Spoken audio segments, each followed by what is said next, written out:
Kali ini dalam koneksi antar materi modul 2.3 coaching.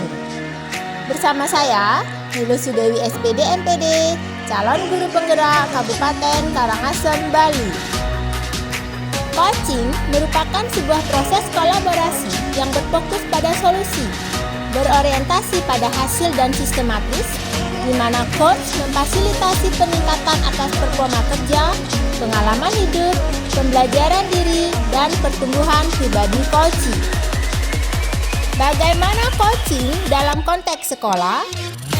Sesuai dengan filosofi pendidikan Ki Hajar Dewantara, peran seorang coach atau pendidik adalah menuntun segala kekuatan kodrat atau potensi anak agar mencapai keselamatan dan kebahagiaan sebagai manusia maupun anggota masyarakat.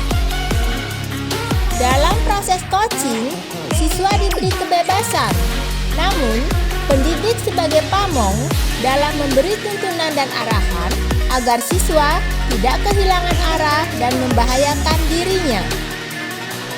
Coaching menjadi proses yang sangat penting dilakukan di sekolah, terutama dengan diluncurkannya program Merdeka Belajar oleh Kementerian Pendidikan dan Kebudayaan Indonesia. Program ini dapat membuat siswa menjadi lebih merdeka dalam belajar untuk mengeksplorasi diri guna mencapai tujuan pembelajaran dan memaksimalkan potensinya. Proses coaching merupakan proses untuk mengaktifasi kerja otak siswa dengan pertanyaan-pertanyaan reflektif. Pertanyaan reflektif dapat membuat siswa melakukan metakognisi dan berpikir kritis untuk menemukan potensi dan mengembangkannya. Peserta didik di sekolah tentunya memiliki potensi yang berbeda-beda, sehingga kebutuhan murid juga berbeda-beda. Untuk memenuhi kebutuhan murid, maka seorang coach atau pendidik harus memahami pembelajaran berdiferensiasi untuk bisa memahami 3 aspek kebutuhan murid, yaitu kesiapan belajar atau readiness murid, minat murid, dan profil belajar murid. Pembelajaran berdiferensiasi yang harus dipahami guru sebagai coach meliputi diferensiasi konten, diferensiasi proses, dan diferensiasi produk.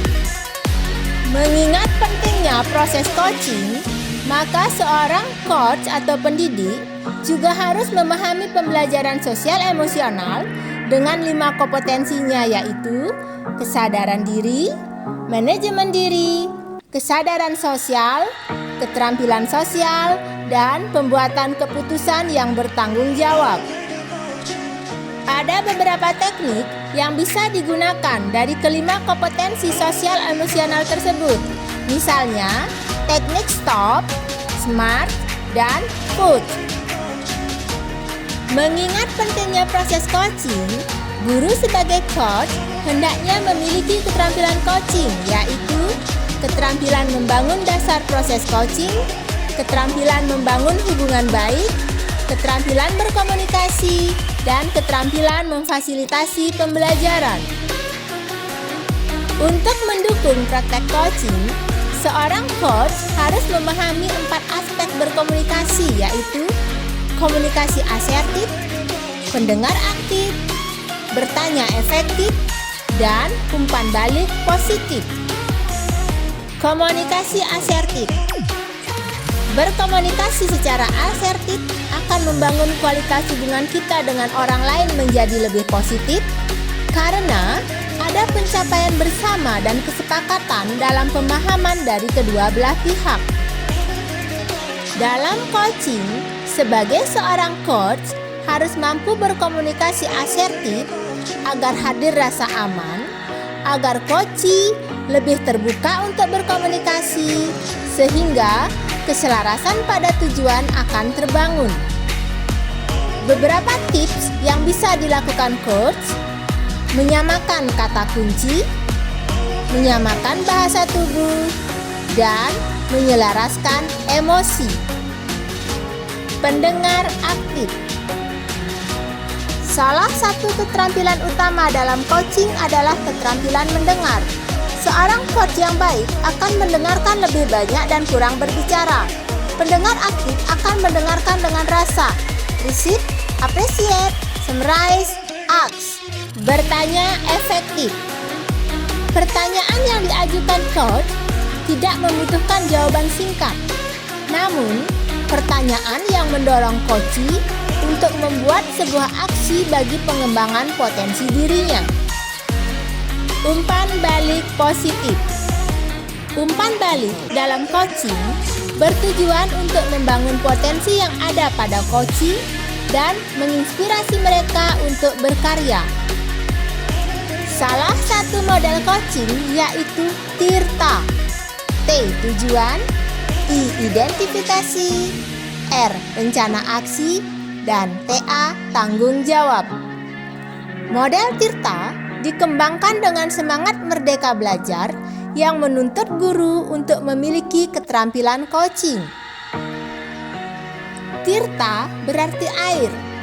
Jika kita ibaratkan murid kita adalah air, maka biarlah mereka merdeka mengalir lepas hingga ke hilir potensinya.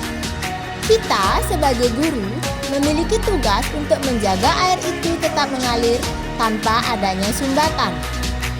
Sementara itu, mentoring adalah proses membagikan pengalaman mentor untuk membantu mentee mengembangkan dirinya.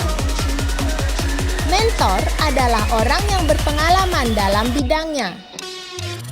Selain coaching dan mentoring, ada juga konseling.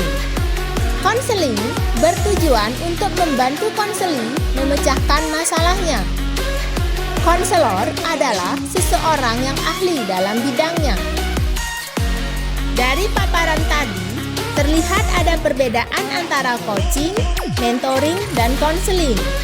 Kita sebagai pendidik diharapkan menjadi pemimpin pembelajaran, tentunya harus bisa berperan sebagai coach, sebagai mentor, dan sebagai konselor.